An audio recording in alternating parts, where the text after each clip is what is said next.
Good afternoon. It is my great delight to kick off a panel discussion on productivity, enterprise development, and dynamic capabilities. And we have, to lead us through this discussion, Lord David Sainsbury.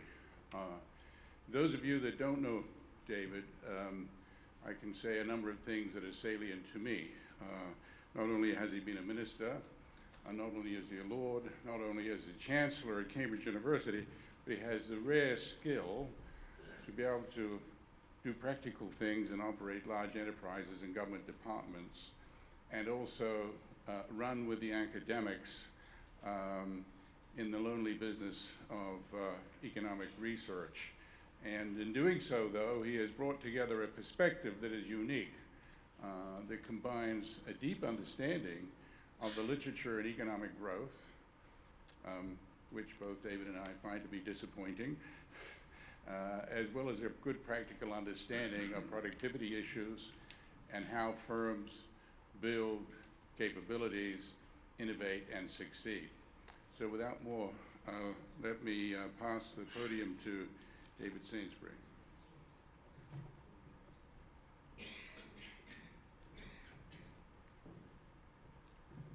David, thank you for that kind introduction. I don't think it's possible to discuss the subject of this conference and what action the G7 countries should take in response to China's threat to their growth rates without understanding what is happening in the global economy today. We are living through one of the most dramatic periods of world economic history. From 1820 to, you can see here, this goes back to the year 1000, and interestingly at that point, China and India had 51%. One always has to query how historians discover these very precise figures. 51% of the world's GDP shares. And that pretty much continued. Gradually, the G7 countries began to increase it, and then, of course, you get to the Industrial Revolution around about 1820, at which point the share of the G7 countries starts steadily increasing up to 1990. And at that point it plateaus and starts, at that point it had reached about two-thirds, roughly 67%. It plateaued and is now starting to come down and is about 46% of the world's GDP. And if you now look at, furthermore, the share of world income lost by the G7, it's been largely picked up by just 6 developing countries: China, Korea, India, Poland, Indonesia, and Thailand, which are normally known as the industrializing 6. This was due both to a fast rate of growth by the I6, but also, and I think this is very important, a declining rate of growth of the G7 countries.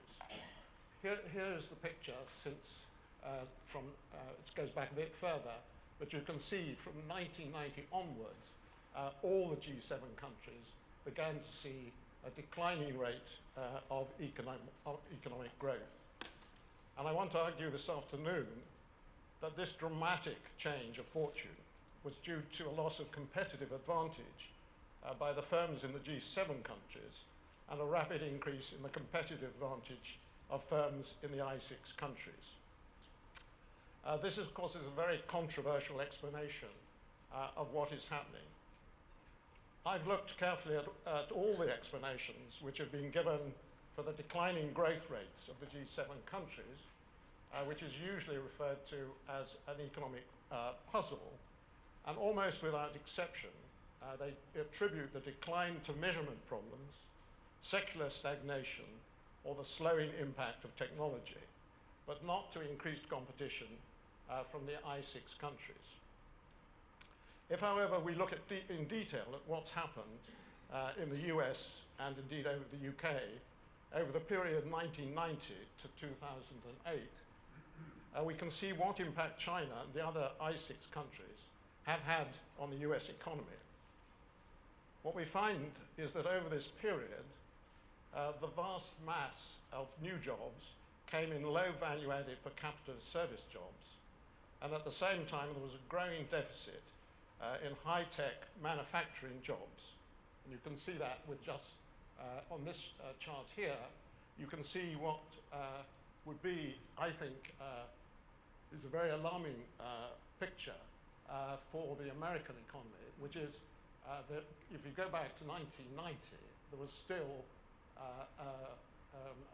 a balance of in advanced technology products, but then gradually that starts going away, and if you go on further, it continues to go down on the advanced technology products. And that, I think, is very clearly a demonstration of what was happening on competitive advantage. And of course, if you have this shift from high value-added manufacturing into low value-added service jobs, it's not obviously a shift of particular jobs, but you have a growth in a loss of growth in the high-tech sector, and all the growth is coming in low value-added service jobs. That clearly has an impact on your growth rate. And you can see the same thing in the UK. If you look at the UK in 2016, the value added per capita of high value services, that's financial services, IT, legal service, was £60 per hour. For manufacturing, it was £48 per hour. And for low value services, £23 per hour.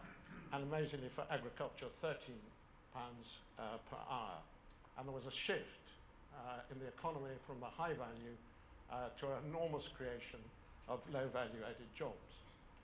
I think this kind of analysis, looking at what happens in particular sectors, is extremely important in trying to understand what happens to particular growth rates. And one of the things I think we've suffered from is economists just looking at the whole economy and trying to provide a solution for that, rather than looking at it on a sectoral basis. Interesting other figures in this particular category.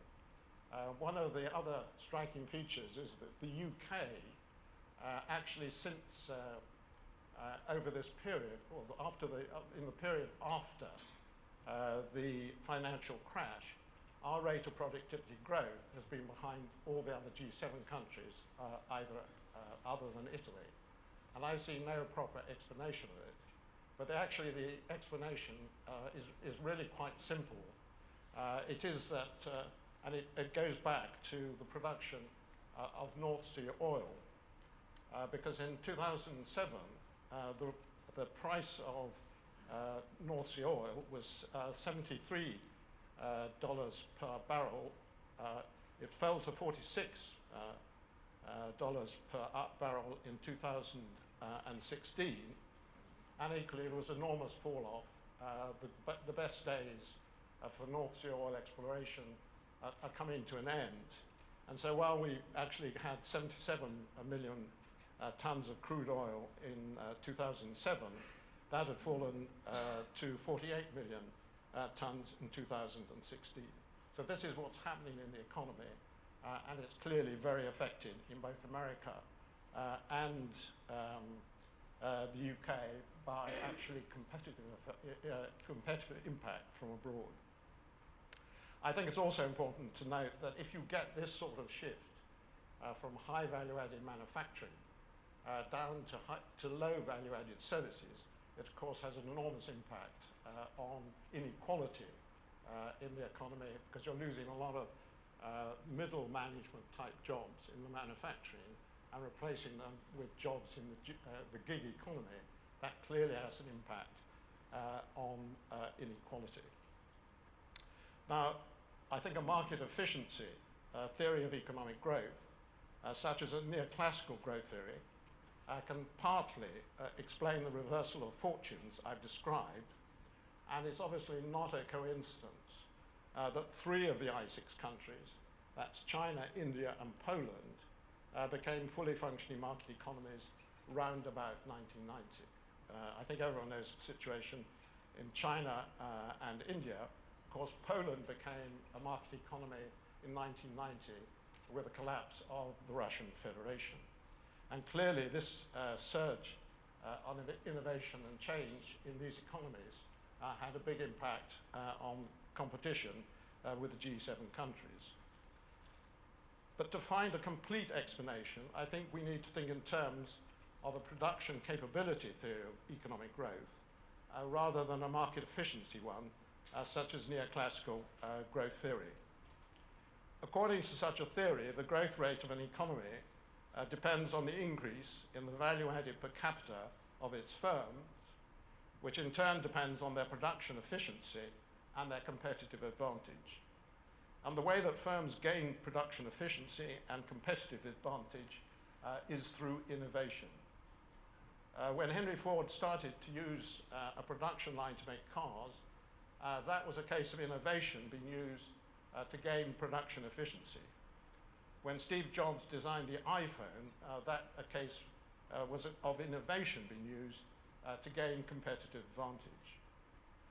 I think the next point which needs to be made is, of course, that the rate of innovation turns on whether windows of opportunity exist in a sector to innovate, and whether firms in a country have the capabilities to take advantage of those windows of opportunity.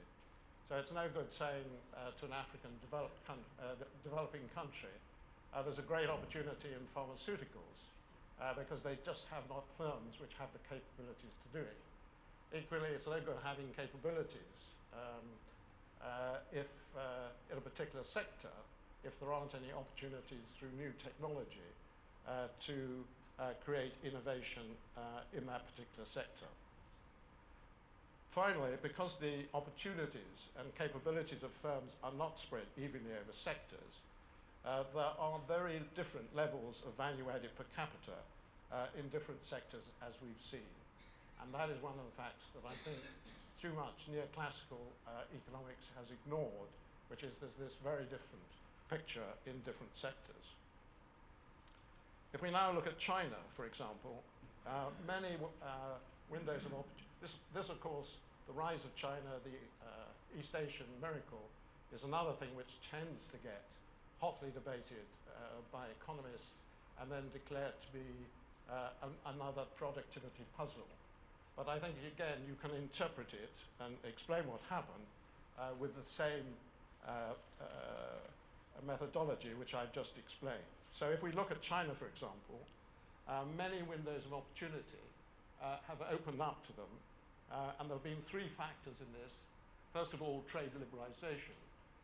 We, in course, the developed world, tend to think trade liberalization was really very much in our interest, but of course it opens up enormous opportunities in China. Global value chains, which again became very prominent over this period, 1990 to 2016, also is of course another way in which companies in developing worlds can build up their capabilities.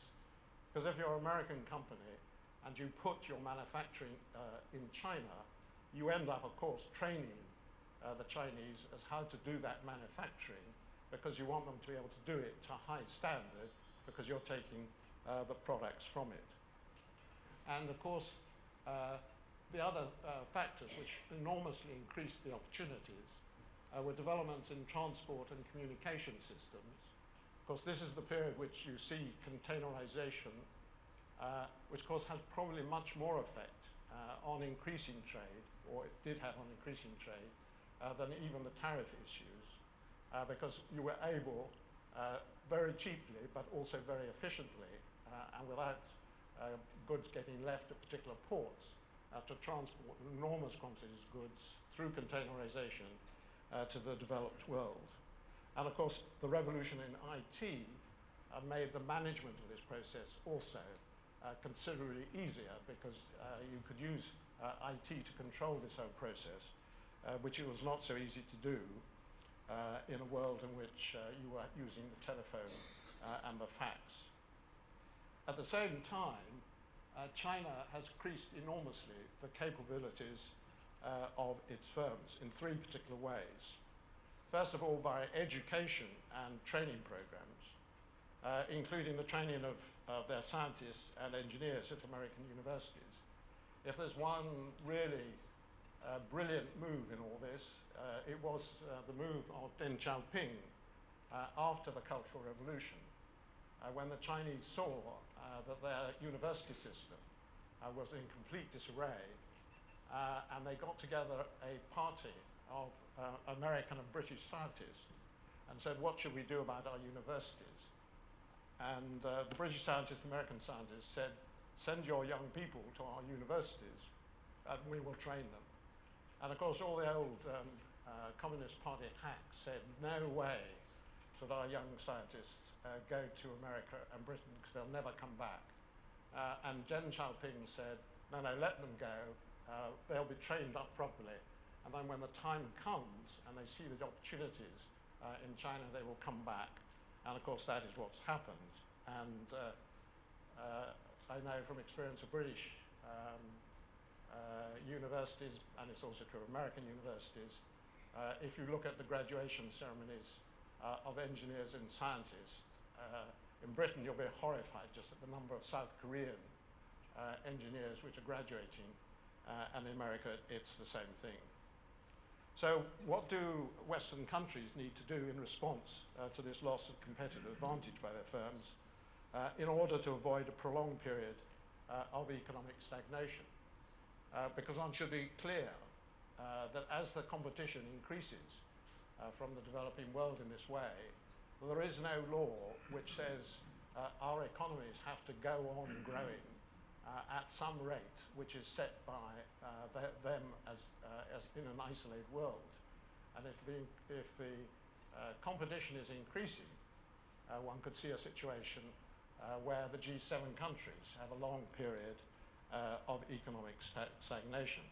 So this question of what should Western countries need to do in response to this loss of competitive advantage by their firms is a real and very important issue. I think firstly they should seek to stop China stealing IP from their firms. This is a very legitimate demand, and it's also one where I think it's possible to change the position of China. And the reason I say I think it's possible to change the position of China is that China is now reaching the stage of economic development where its own companies are seeking protection for their intellectual property rights.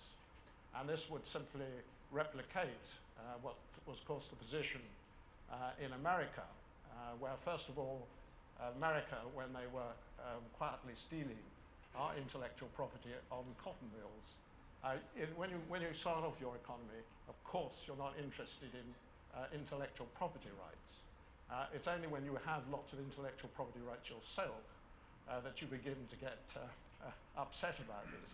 China is now at the point where its own firms are demanding there is proper intellectual property rights. It's worth remembering that the first patent was only granted in China in 1985. And I remember going there, I think it was about 2004, and I went to Tsinghua University, and I said, as a sort of casual question, I said, what are the largest group of people that you're training at your university? And they say the biggest number is lawyers. So I commiserated with them and said that obviously this was one of the penalties of development, that you had lots of lawyers. And they said, no, this is very important to us because if you're a communist country, you don't have a legal system. It's what the Communist Party says. Now we're a market economy. We have to have intellectual property rights, and that means having lawyers. And of course, China today accounts for 44% of the world's patent filings. That was in 2017. And of course, there is now a real incentive for them to get their whole patent system under control. In fact, if you look at the figures, companies, mostly Chinese ones, sue each other over patents in China more than any other country. And I saw a recent article in the Economist magazine reported that the legal firm Rouse, saying that when foreigners do litigate in China, they have a higher win rate in patent cases than domestic companies and are awarded more damages overall.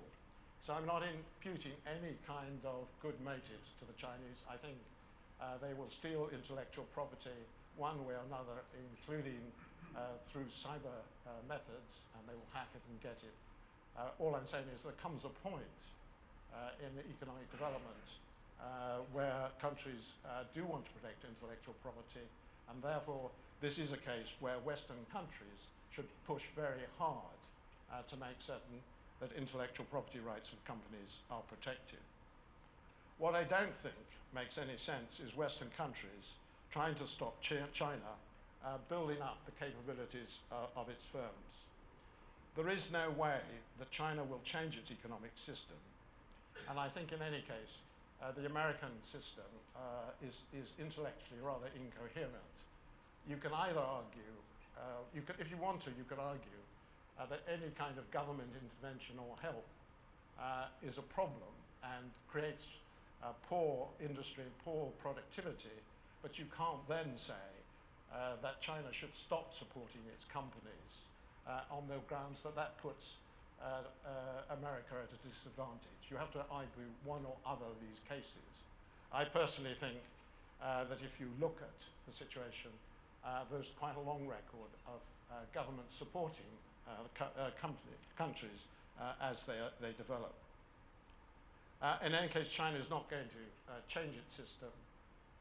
It believes that it's had a century of humiliation at the hands of Western countries, that it's now putting its economy in order with great efforts and using a system that they have, and they're not going to give that up. I think instead, America and other G7 countries should seek to increase the competitive advantage of their firms and move into new high value-added per capita manufacturing and service industries in what I've called a race to the top. If we can do so, then international trade will not become a zero-sum game. If the pie is that much bigger, then everyone can have a bigger slice. So how can American and UK countries increase the competitive advantage of firms? I would suggest there are three very obvious ways. Firstly, by improving education and training systems, by improving the national system of innovation, and by reforming the corporate governance system of its firms and the country's financial system so that they focus on the creation of wealth rather than the extraction of wealth. The UK needs to make very similar changes, and other G7 countries will need to put in place similar programs of reform suited to their specific needs. So how does the argument I put forward relate to the theme of this conference? Firstly, I don't think it's correct to describe the policies being pursued by China as mercantilists. If by mercantilist, and that's unless you use it as a kind of a general term of abuse, but if you use it in the sense that I think historically it had, which was about making the very serious mistake of confusing gold and silver with wealth, the so-called Midas fallacy, that is not what China is doing. What they're doing looks to me very much more like the economic growth policies that we've pursued, we originally pursued in England. The US has pursued, Japan has pursued, South Korea has pursued, and Taiwan has pursued when they were trying to catch up with the world's technological leaders. We tend in Britain to take a very view that all these things are very undesirable. The only reason we can do that is we did them all back in the 15th century when we built up the wool industry, which was then the big industry. We built up the wool industry behind tariff barriers. We supported companies. We pinched technical people from Flanders, Flemish weavers from Flanders, and we all did that all under Henry VII. Then, of course, we could move on to the Industrial Revolution and the cotton industry. And so after that, we've tended to deplore these things. Of course, we didn't deplore them till about 1845, when we had a world technological leadership, at which point we said this is all very undesirable and should be stopped, and we should have totally free markets. Because if you're the world technological leader, that is obviously the place that you want to be. But the same policies have been taken place by US, of course, under Alexander Hamilton. And as we heard this morning, American industry was built up under tariff wars until 1945, at which point America had a total lead, technological lead in the world, declared, therefore, that all practices of tariffs was a bad thing, and that we should all have a liberal free market policies. So this particular pattern can be seen in all countries. This should not stop us trying to stop China stealing intellectual property, but trying to get it to change its economic system will not work.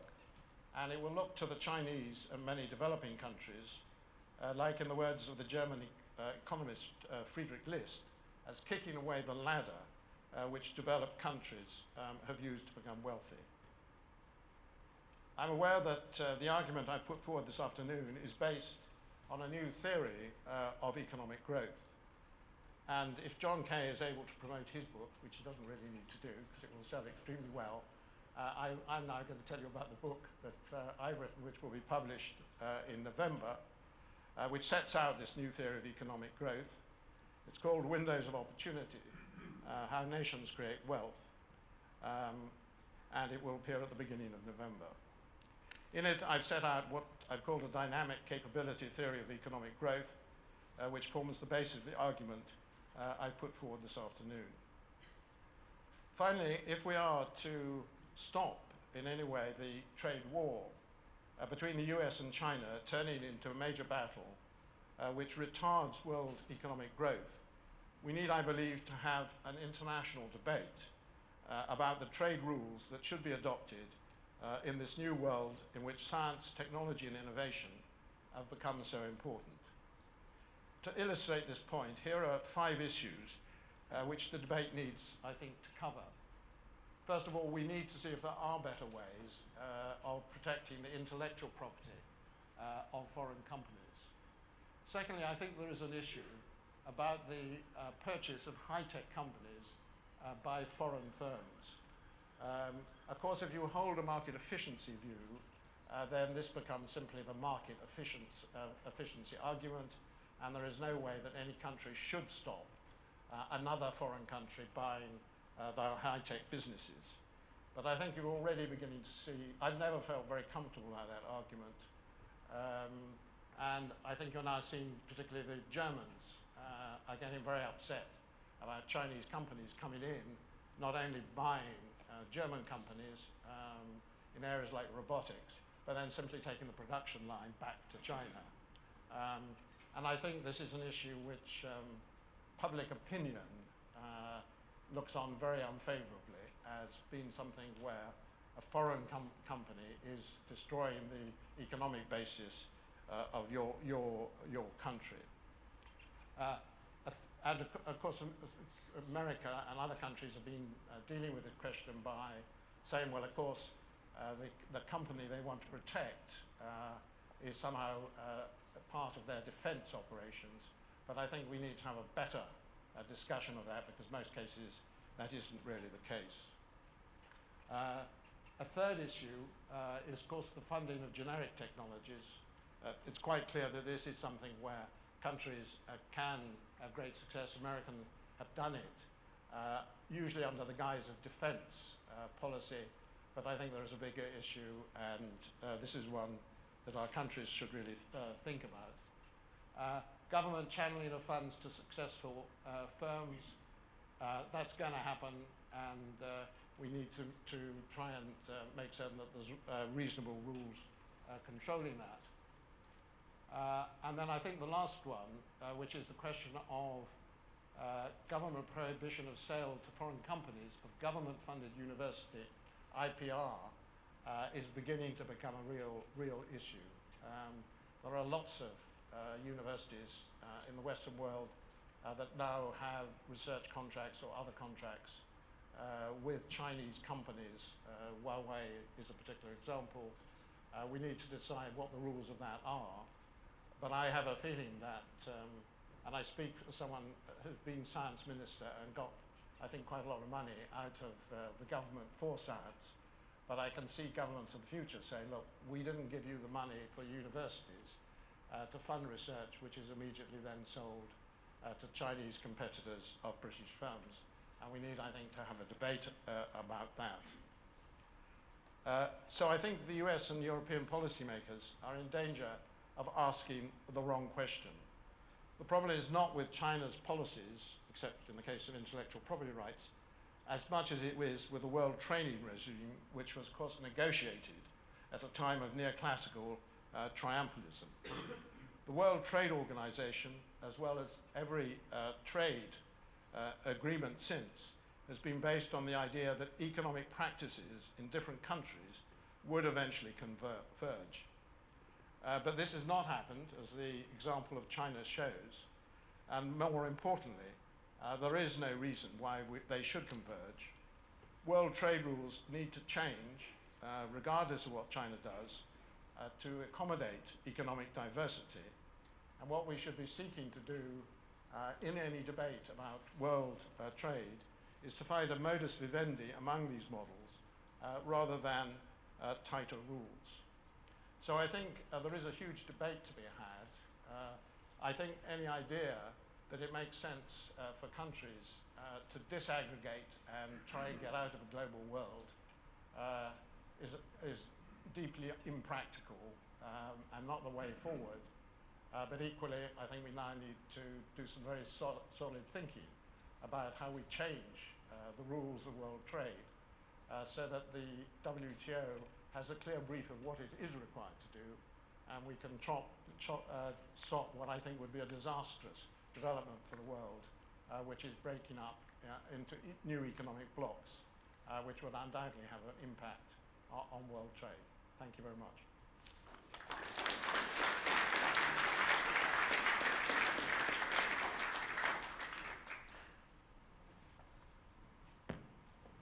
Well, can I first of all congratulate Heriot Watt University and all the other universities involved in this consortium for this excellent conference being brought to the home of Adam Smith here in Scotland. I used to be a university lecturer, and I used to say universities stand for objectivity, rationality, impartiality, the pursuit of truth and the search for knowledge, and these were all the qualities I had to leave behind when I went into politics. But a conference on the new Enlightenment, given nationalism, populism, protectionism are rampant across Europe and across the world, is a very timely event, and I congratulate you for organising it. And I want to pay tribute to David Sainsbury. I think many of you will know that David was a highly successful businessman running one of the biggest companies in Britain and in Europe, and very successfully. That he is the Chancellor of Cambridge University and is too modest to say that he's responsible for a great deal of writing and stimulating academic projects there and elsewhere. But I want to pay tribute to him, and I think this is where it's relevant to our discussion today, for what he achieved as Science and Innovation Minister over a period of time at the turn of the century when he revolutionised our approach as a government in Britain to technology, to science, to innovation, indeed to the whole business of funding universities and research. He created many things: the Technology Strategy Board, the Innovation Report, the Manufacturing Advisory Service. We have R&D tax credits as a result of his pressure. He had worked with Wellcome to transform the science laboratories of our universities, and I could go on, and then published a report, Race to the Top, which has had a significant effect on parties, both political parties in Britain in their elucidation of policy. And then he has gone on to do a major report on the reform of vocational training in England, which is already being implemented with significant results. I don't think there's any science and innovation minister in any country in the world that achieved as much as David has done. And I am grateful for what he did for Britain and the inspiration he's given to people around the world. And his ideas, which will be contained in this new book, Windows of Opportunity, which I've had the chance to have a look at, I think are significant, deserve a hearing, and will change political debate in not just in this country, but in many countries. And in many ways, I think, David, your book is directed to finance ministers, of which I was one, or economic ministers. You know what they say about finance ministers? There's only two kinds of finance ministers. There's those who fail, and there's those who get out just in time. And there is some truth in that. And of course, Keynes was very clear that politics was the survival of the unfittest, because he had had a huge experience of dealing with the failures of finance ministers in the 1920s and 30s. But David's work, I think, is addressed to the major changes in policy that would have to come about if we accepted, as I do, that the over-concentration, or if you like, on a market efficiency theory, what you might say became the Washington Consensus.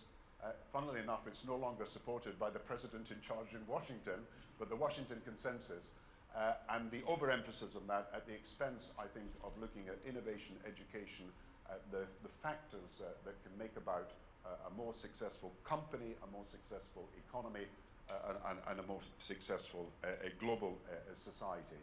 And it's that I want to concentrate on in the rest of my remarks. I do want, however, to say I was brought up in the town in which Adam Smith was born and lived, Kirkcaldy, which is only 45 minutes from here, and I hope many will have the chance, if you haven't already done so, to visit it. I was at the school that was my school was a precursor to, we came after his school, the Kirkcaldy Borough School.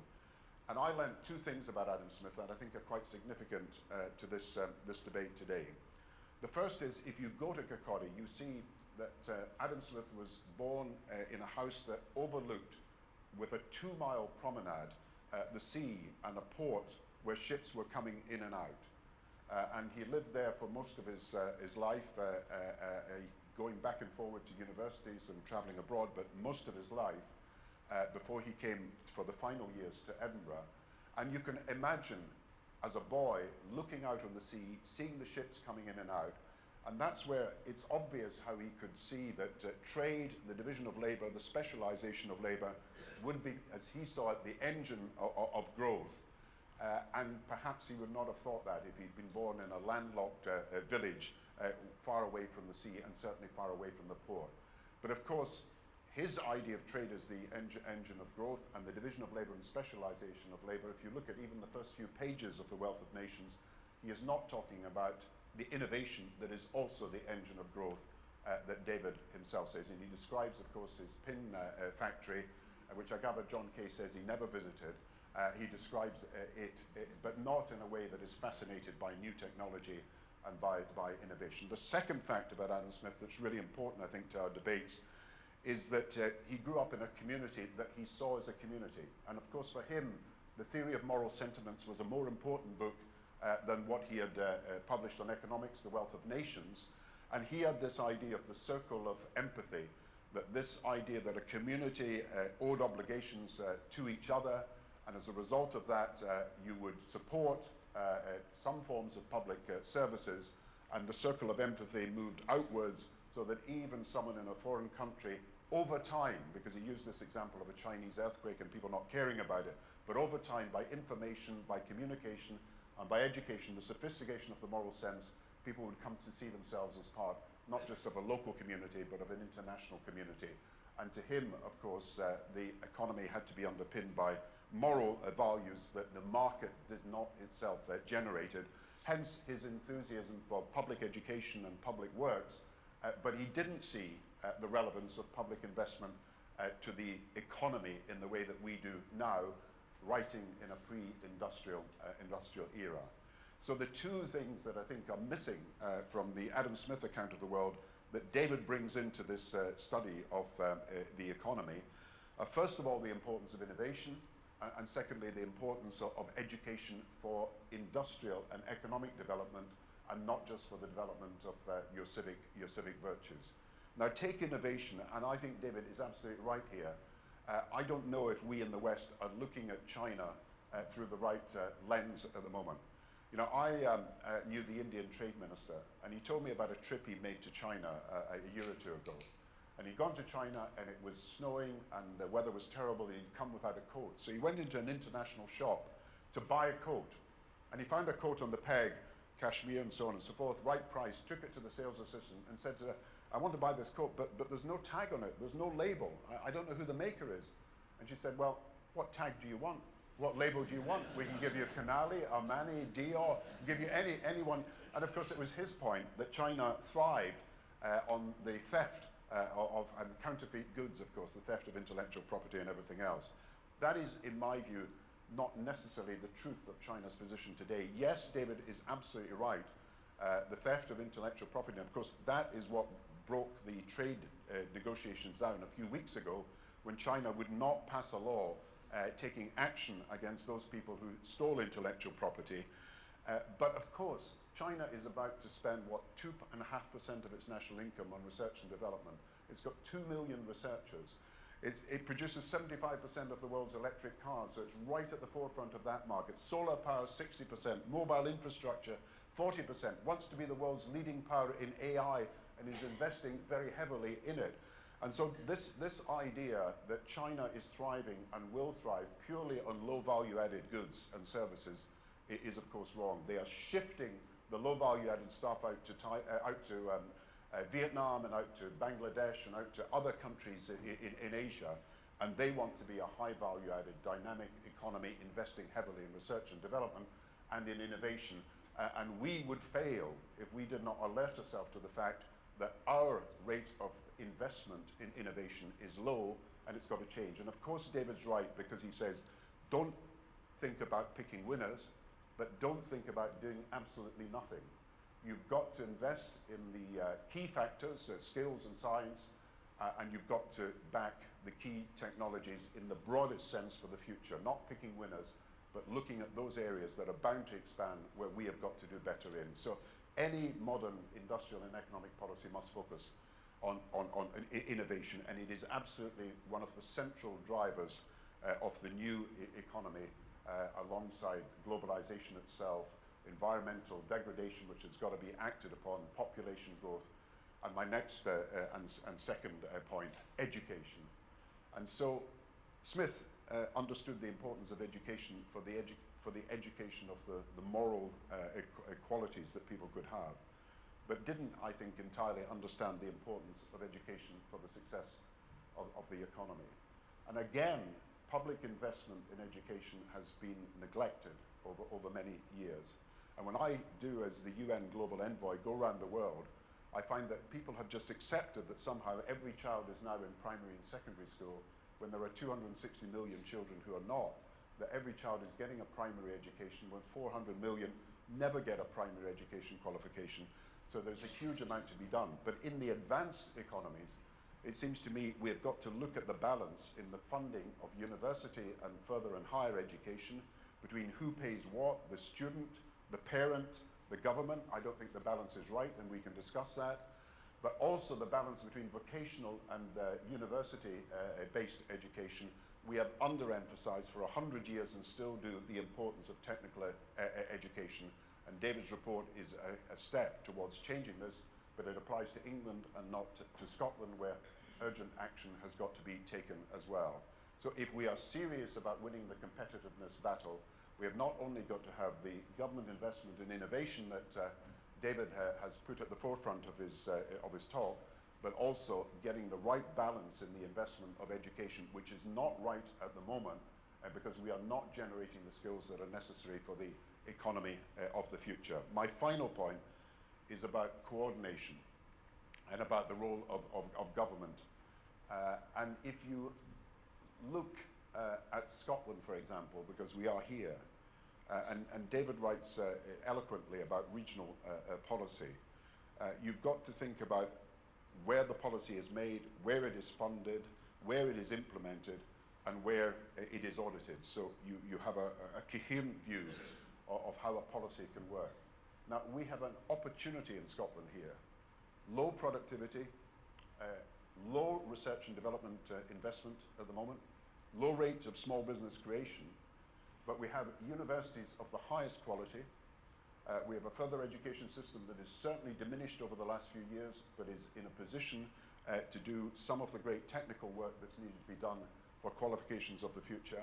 We have a business community that is ready to work together, in my view, and we need that level of coordination that is missing, I think, right across Europe in many regions and countries at the moment. And to make that happen, I would come back to two things that we did in government that remain important. One is a National Economic Council, which we had bringing all the key players together, and I can't for the life of me understand why that has been abolished. And secondly, we had in the Treasury, in the Finance Ministry, we had a productivity and enterprise unit. We called it the Growth and Enterprise Unit.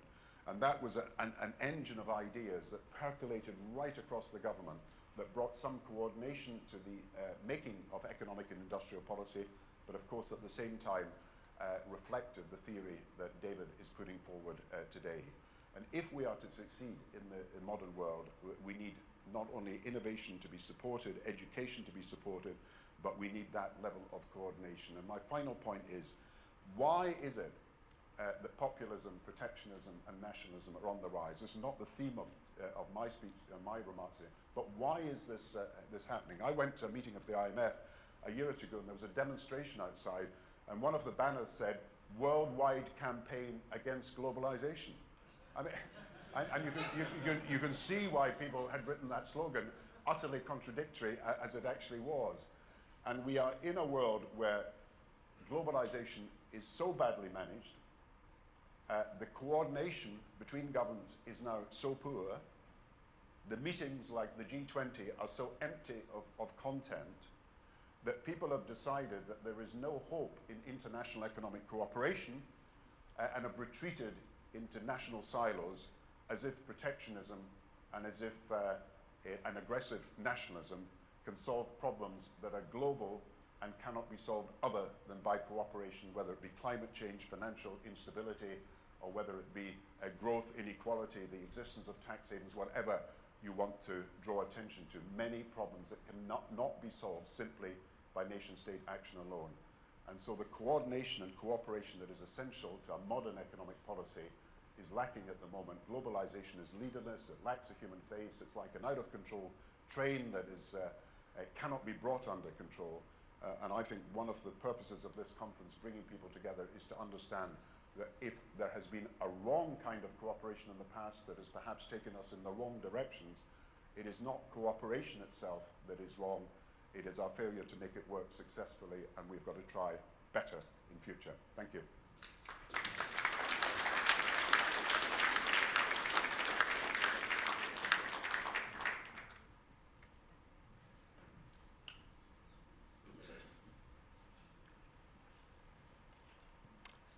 Ladies and gentlemen, those are two hard acts to follow, especially for a professor with a PowerPoint presentation that's not on the screen.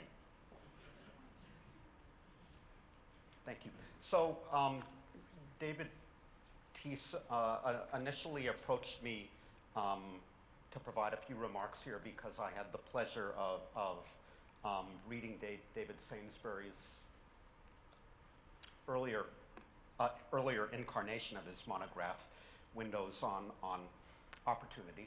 And now David has provided us with a related but somewhat different talk with a focus in particular on China, which is not what I took away from my reading of the earlier monograph. So I'm tempted to discard my PowerPoint presentation, although as a professor following these two acts, I'm going to use it a little bit, but I do want to make some remarks as I start directly to the presentation that David provided us.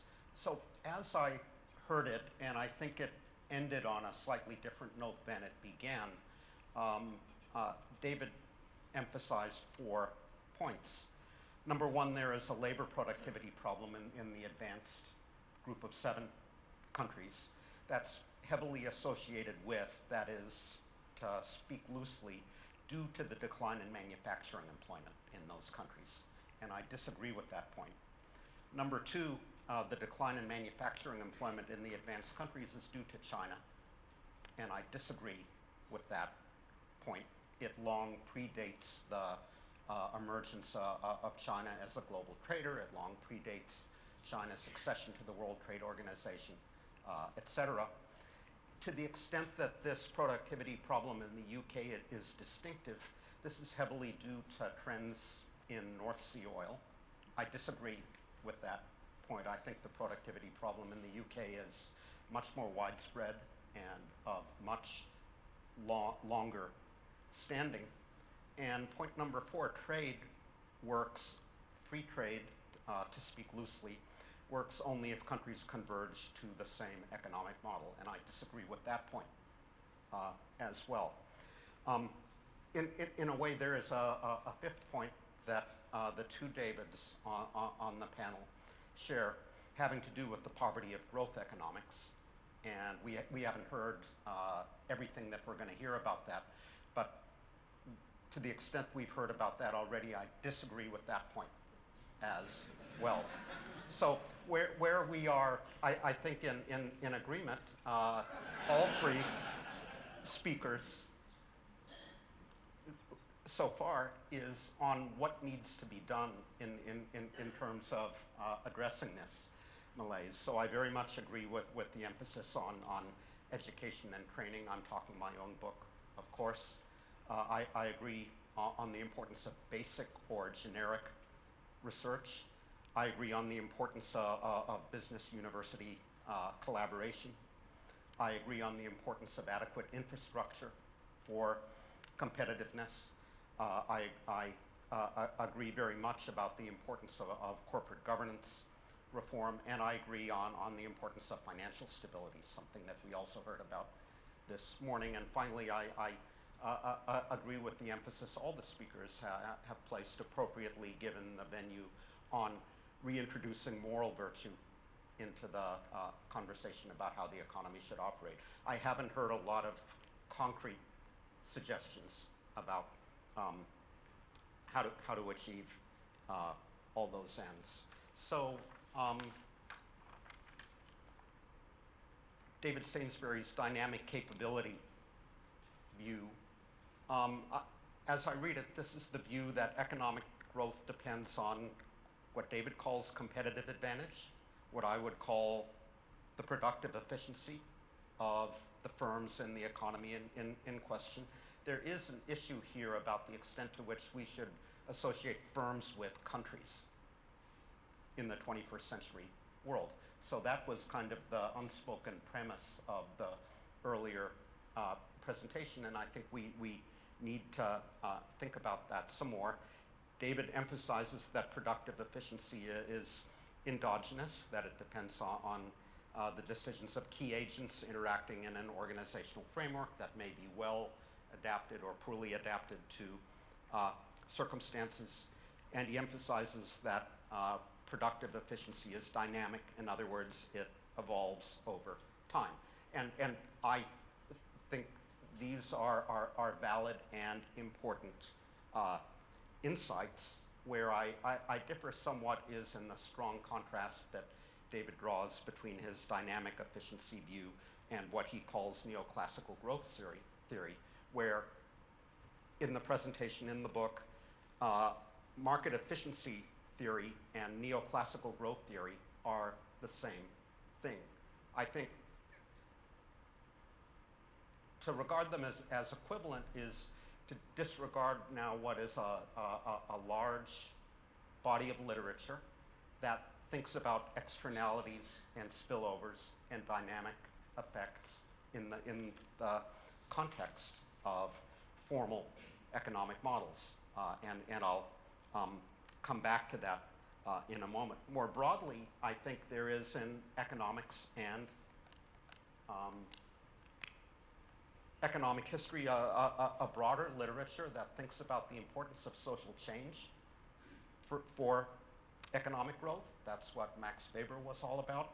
That thinks about the evolution of technology as an endogenous phenomenon.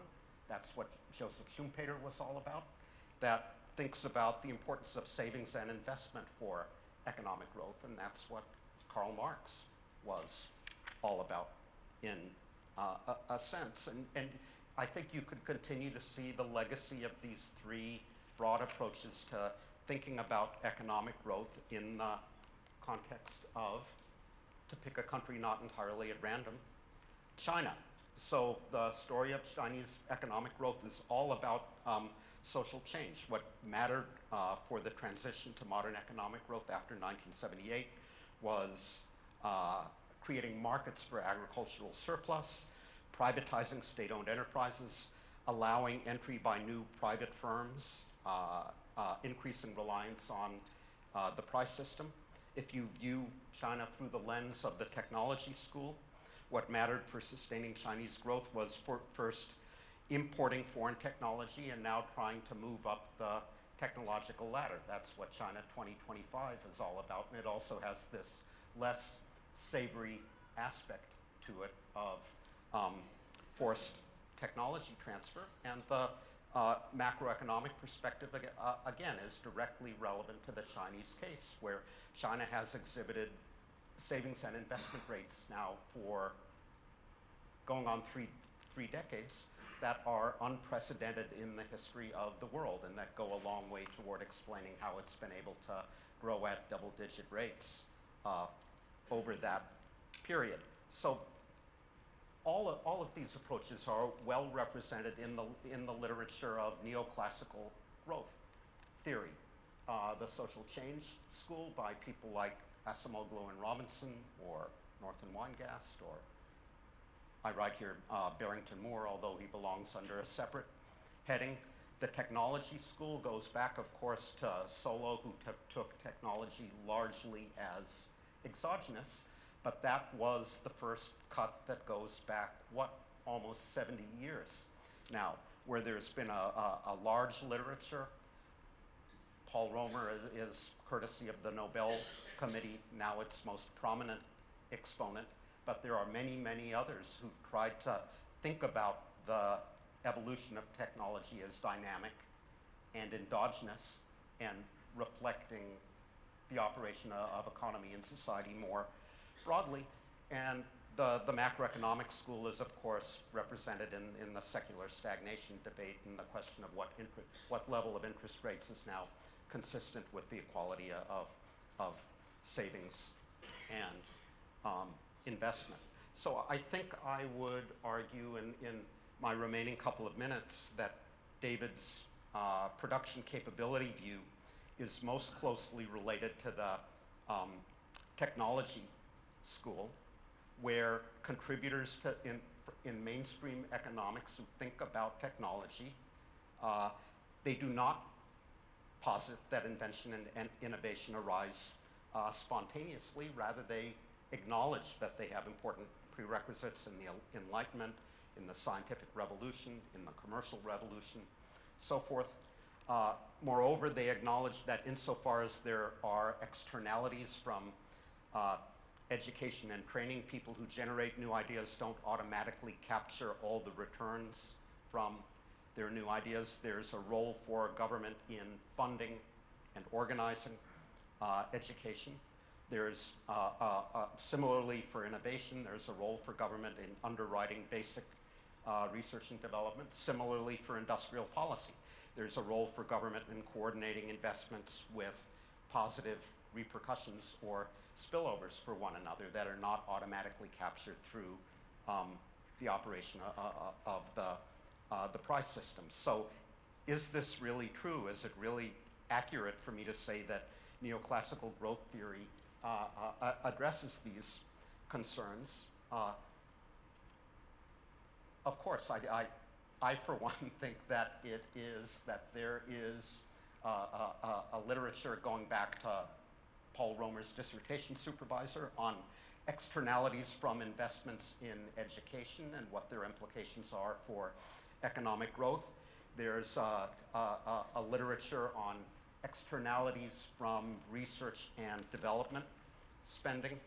There's a literature on externalities associated with spillovers between sectors and related innovations. So I think my critique of the literature would be as follows. There has been a lot of theorizing and to date, there's been too little empirical work on these externalities and spillovers and their impact on the aggregate economy. That's where I think the discipline of economics is now changing.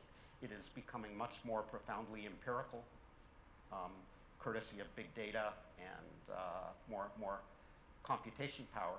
And we're about to learn more about how many of these theories hold empirical water. Thank you.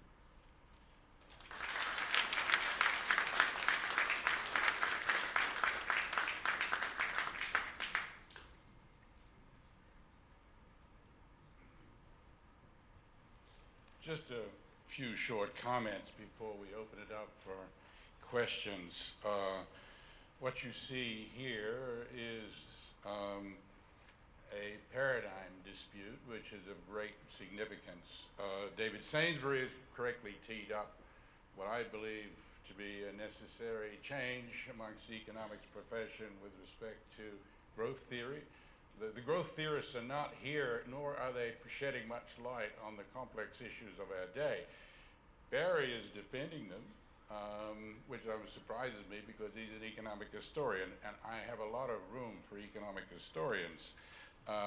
But most of the neoclassical economists don't read history, so they don't understand a lot that I think needs to be understood. But David Sainsbury, I think, has done a very fine job of juxtaposing a traditional production efficiency view of the world with the capabilities innovation perspective, and understanding the wealth of knowledge. To understand the wealth of nations without understanding the capabilities of firms and of institutions, I think is a very hard thing to do. And in fact, perhaps Adam Smith didn't go quite far enough in helping us understand how capabilities were built. Now, remember, of course, that he was doing this before the industrial age, where there really weren't significant firms. There were small artisan workshops, and that was about it. So he didn't have the opportunity to observe firms, but firms, as Richard Nelson have reminded us, are really the linchpin of the dynamic economy that drive innovation and drive economic growth. So, you know, a neoclassical theory which is not faithful in some fashion to the firms that occupy our economy seems to me to be of limited value. Now, on to some of the more specific things that David Sainsbury was mentioning. And he's probably right to say it's not appropriate to think of China in a traditional mercantilist way. And he's indeed correct to point out that the theft of intellectual property is something that the British did very well in the olden days, and the United States did very well in building the textile industry and the steel industry. But there's enormous difference of scale and speed. Today, you can put a thumb drive in your pocket and walk off, or at least a hard drive, with a design of a semiconductor fabrication facility. In the old days, there are stories about how some entrepreneurial American memorized the design of a British factory, and maybe 5 years later erected some facsimile of that based on his memory, because indeed it was illegal to export such technical documents. But all of that is to underplay the scale and speed with which technology moves today, and to treat this as a replay of the past, I think, is to underestimate the depth of the problem. David is right to point out that we need a new type of rules of the game, a new type of WTO that deals with technology issues, not just intellectual property issues, but with technology issues as well as trade issues. What's nice about David's work is it actually does come down to a set of policy actions, some of which can be justified using other paradigms, some of which can't. The emphasis on IPR, I think, is a good one that you could get from many different paradigms. the focus on high tech, I don't think, comes out of a neoclassical view, and I think David is quite right to suggest that some type of CFIUS-type structure, which exists in the United States for national security, maybe need to be considered for economic security. These are certainly things that should be discussed, as should issues of acquisitions of companies that have been built based on government funding, where the taxpayer doesn't necessarily get a good return from the sale of the technology.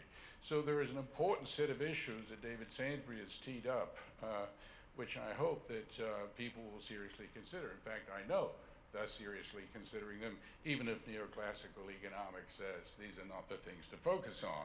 So the mainstream policy community is, I think, gradually starting to move in the direction that David Sainsbury has indicated they should, while the neoclassical economists sit on the sidelines and have really nothing to say to the rest of us other than to take up airtime.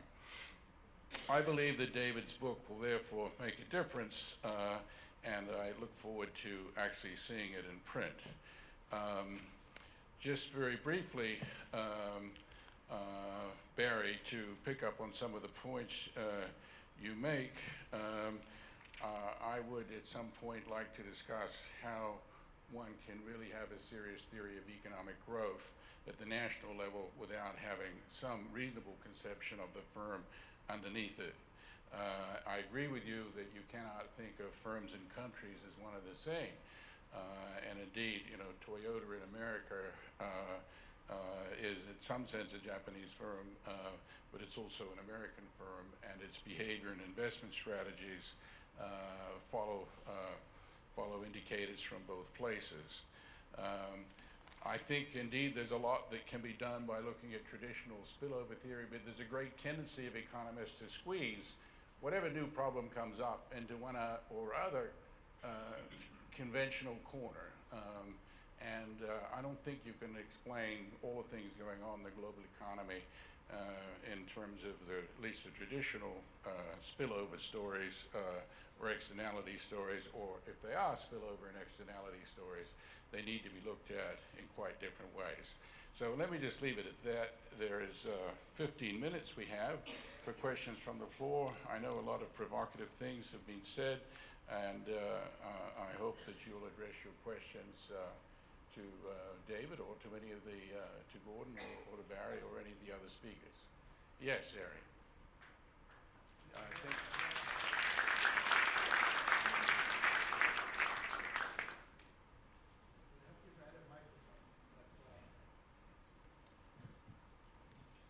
You're getting one. What I would like to say is that I totally agree with you that China will not adopt the democratic system, a liberal democratic system, to the respect of given, as you do. But you leave out the importance of nationalism in the case of China. So I think that unless we take nationalism into account and the fact that they could become a rich innovation economy but not play by the rules that we would like them to play should be considered more seriously. A lot of the failures, of course, have to do with WTO and so forth, as you pointed out, and I agree with all of that. But maybe we should entertain the following possibility. A, we do have a trend towards deglobalization. And it's not just because of ideologies, it's also because of change in technology. And in fact, we are getting technological breakthroughs which basically obsolete the mass production factory. And if that happens, that means it also changes global value chains, and it makes it possible for regions to be economically separated to an extent from the way we have our economy organized now. I don't know if you have it in your book. I'm waiting to read your book. I'm really fascinated to read your book about that. The other thing that we left out is that the way countries sometimes grew up technologically is they bought the IP system, but they had weak enforcement regimes. And there's a very nice paper working its way through the Journal of International Business Studies that I know about that shows that Japan and China, to a large extent, because of weak enforcement regimes, had an advantage over countries that had similar enforcement regimes as we have. I mean, I think these are all important things to take into account. And then there's the problem of the corporation. I mean, I don't want to take more time, so just one more point. When you study American corporations or Western corporations, they lost the idea of having to invest in innovation. I mean, I don't know exactly what happened, but the data is really very clear.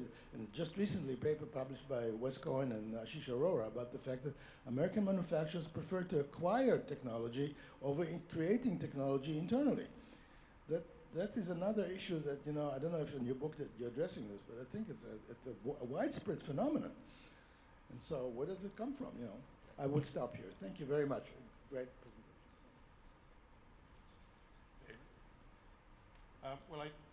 One point just to mention, of course, the global value chains, I think, could change quite radically if the techniques associated with Industry 4 have the impact we think they have, which is it may no longer be a case where having low wage costs gives you a competitive advantage, because actually competitive advantage will come from being able to apply the digital techniques of Industry 4. So that may radically change that. If that doesn't happen, of course, any idea that you pull back from having global value chains, whether manufacturing in China, of course, gives you a huge disadvantage, unless you, of course, go to Vietnam, because you lose the advantage of low wages. But I think you're right. Industry 4 and digitalization of manufacturing could change this altogether, and then global value chains would not be so important.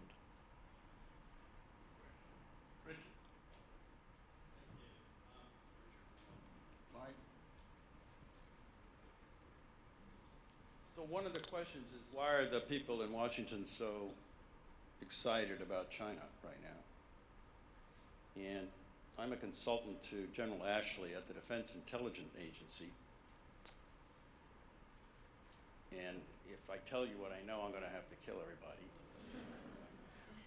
But they are excited at the defense establishment because they know what China has, because we spy on them. And what China has is the designs. They've stolen the designs for every single one of our nuclear weapons, every single one of our missiles, every single one of our submarines, naval ships, and aircraft, including the F-35. Now, if we talk about America's private investment in R&D, that's a lot of our private investment in R&D that they've stolen. And so the discussions going on with China are not just about, you know, toasters. The discussions are going on about this kind of espionage, which has been carried out by Chinese people working for American companies. Now, we used to put people like that in the gas chamber, but nowadays, I guess we don't. But one of the reasons of all this excitement is because of that information flow. It's very disturbing to policymakers in Washington. Different point entirely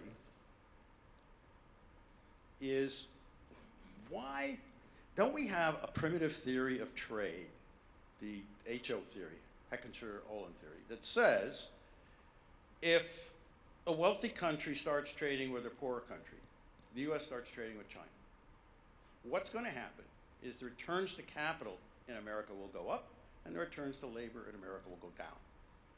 Now, doesn't the Council of Economic Advisors ever say that? Has anybody ever considered that? I mean, that's what's happened.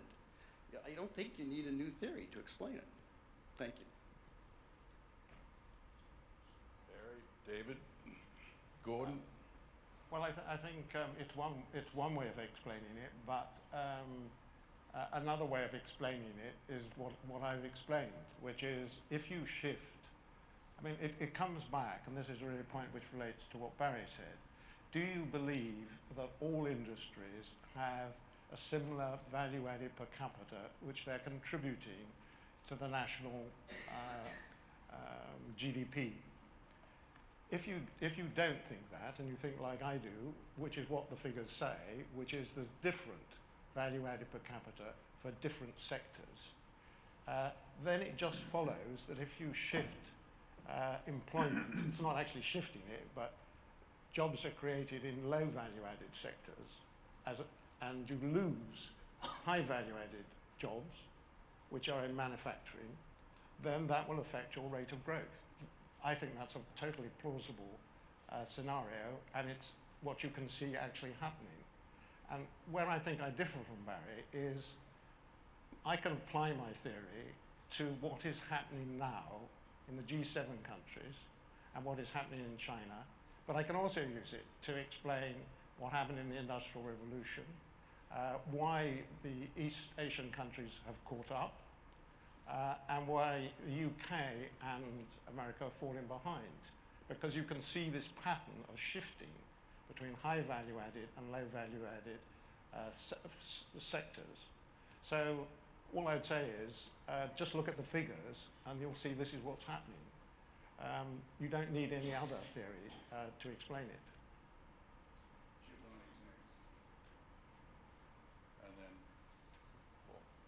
And then I'm Giovanni Dosi. Well, I think that there is a major difference indeed. I did not read your book, David, but there is a major difference indeed between the dynamic accumulation of capabilities and the optimal allocation of resources. I mean, I think this is the divide around in this discussion.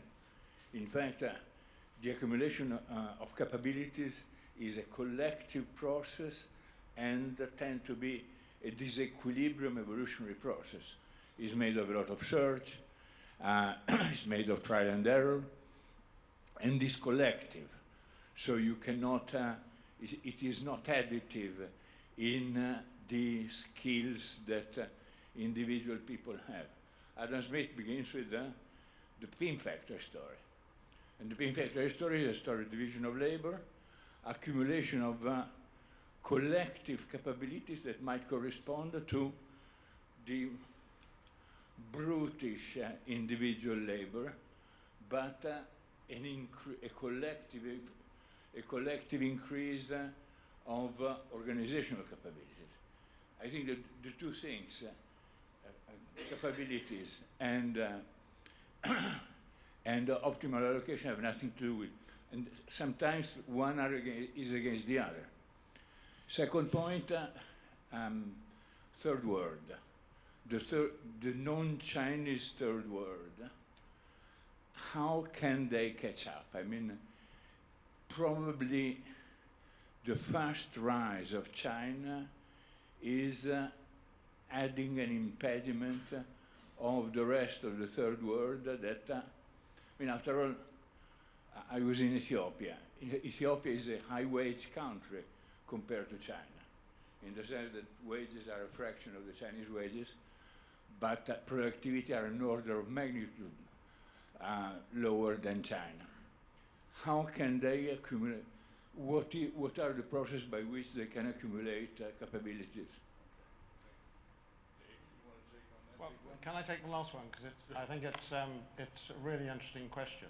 And the answer, of course, is what we have, and you can see in the world, is what I've called a ladder of economic development, which is basically, if you look at developing countries, they always start with the same industries. They will start with cheap textiles, and then they probably move plastics, toys. Why do they start there? They start there because anyone can do cheap textiles. All you've got to have is sewing machines, and you can teach girls to do that in 2 weeks. So you start with those industries, and what you do is you gradually go into the more complicated and difficult things. Till you get at the top, you get into things like biopharmaceuticals, where you need incredibly sophisticated and difficult industries. And what you see again and again is companies start at that very low level, and they gradually move up, and they move up from textiles to assembly of electronics, maybe putting together television sets but not designing them, and so on, and you go up. And so as China, where China's goes, it's moved a long way from those basic industries. And of course, those basic industries are now open to countries like Africa and Ethiopia. So one of the projects I'm involved with is how do you get, in my case, East African countries like Kenya and Tanzania to go into the cheap textile industries. Because today, the number of people in China involved in cheap textiles is astronomical. I think the figure I have in mind is 80 million. Now, all that business, it's too expensive now to do cheap textiles on the east coast of China. And so people are now beginning to look at, can you move that to other cheap labor countries? And I think there's an opportunity in East Africa to try and get that industry going there. Maybe even with help from the Chinese, because they want to put their factories in countries with low labor. It's quite difficult, I find, to persuade the Tanzanian government, others, to really put the infrastructure in to do this. But if you do it, there's a huge opportunity. And that's what always happens every time, is people just continue to move up that value chain, up to in what I've called a race to the top, because it's all how quickly can you get to the top. And if you're like America, you're at the top, then you've got to innovate very much to go into the new areas, the biopharmaceuticals and so on, where it will still be a long time before China can get into those areas, and you can get high value added because you really do have a competitive advantage. David, there's an interesting debate within, of all places, neoclassical economics about whether this traditional model of economic development, which I think David has described accurately, and England and Wales can tell its story in those terms as well, is still open to developing countries today or not. This model of export-led growth, where firms acquire capabilities through exporting and workers acquire skills and knowledge about factory work through that process, is still open to economies in an age where manufacturing is becoming automated. And that's the important change in the economy, to my mind, not the emergence of China. That was the point I was making. With Industry 4 may change that. I have to say, as having someone who's run a cheap textile clothing company, the one thing it's almost impossible to do is automate making cheap clothes and make it cheaper, because it's incredibly easy for people to do. It's incredibly difficult for automation. Of course, if you can do that, then that changes it, but it hasn't happened yet. All right, very briefly, I think we've missed one very important factor in this debate, which is time. And that, you talk about productivity, enterprise development, and dynamic capabilities over time. These things don't happen instantaneously. And I think we're missing something that was dealt, I think, rather badly by Robert J. Gordon in his book, The Rise and Fall of American Growth, in which he basically argued that growth is going to stop because we've invented everything worth inventing, right? So we've invented electricity, plumbing, penicillin, airplanes, and cars. It's all over now. But if you think about the nature of the way in which these dynamic capabilities develop, today we see generative technologies like microchips going everywhere. But where did that begin? It began in Copenhagen in 1915 with Niels Bohr and the quantum theorists. And the next move was 1947 in Bell Labs. And I actually saw the slide that said, it may sound like science fiction, but soon we will be able to build solid-state electronic devices. And then it was another 30 years before Intel introduced the microchip, and it became highly generative. And the real question in my mind is, are we seeing the scientific developments today that are the equivalent of Bohr et al., that are generating the science that creates the technology that will transform these economies that are highly generative? And the answer is unequivocally yes. That, just to take one, which is CRISPR, that came out of Berkeley and Harvard, is in fact one of those generative technologies that will be highly transformative across many industries. And so if one sees this in that kind of a time frame, do we actually believe that the fundamental growth driver of the world of new knowledge that creates these new capabilities is in any way diminished by either borders or by current behavior? And the answer is unequivocally no. We are, in fact, developing that science. We are spreading that knowledge instantaneously around the world. And there are so many seeds being planted of that next generation of development that will create the dynamic capabilities of 2040, 2050, and 2100. We just discovered gravity waves. In 1820, we began to figure out electromagnetic spectrum.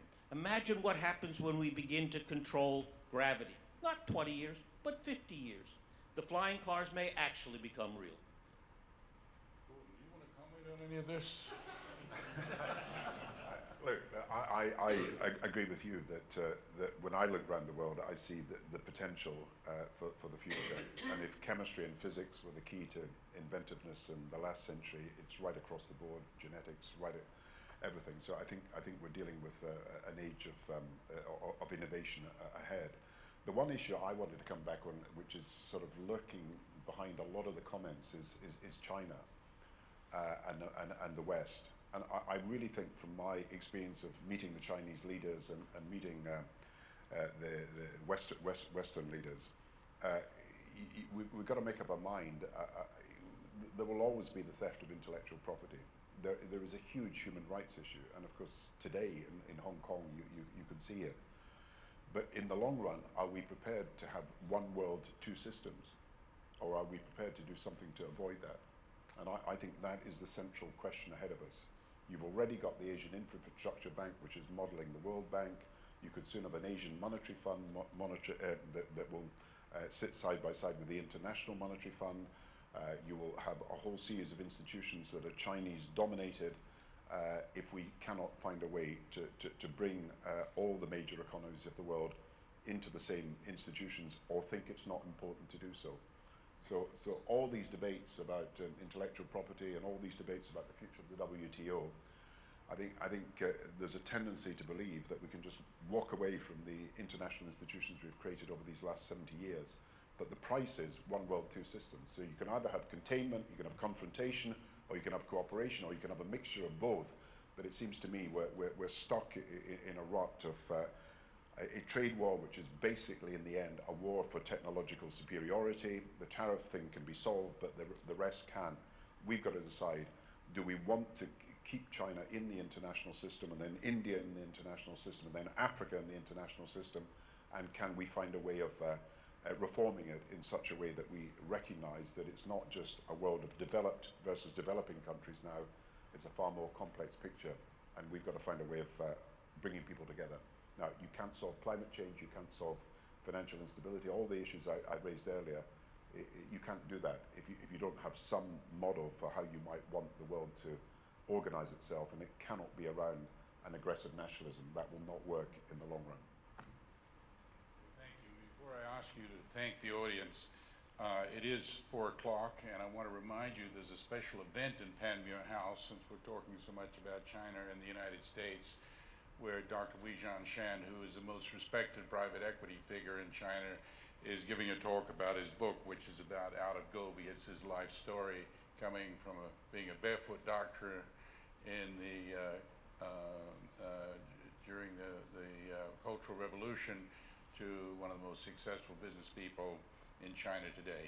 He's also my doctoral student from Berkeley days, but I strongly encourage you to go there. But let me first thank the panel. David, what an excellent talk, and Gordon and Barry provided wonderful insights, and we very much appreciate your contributions.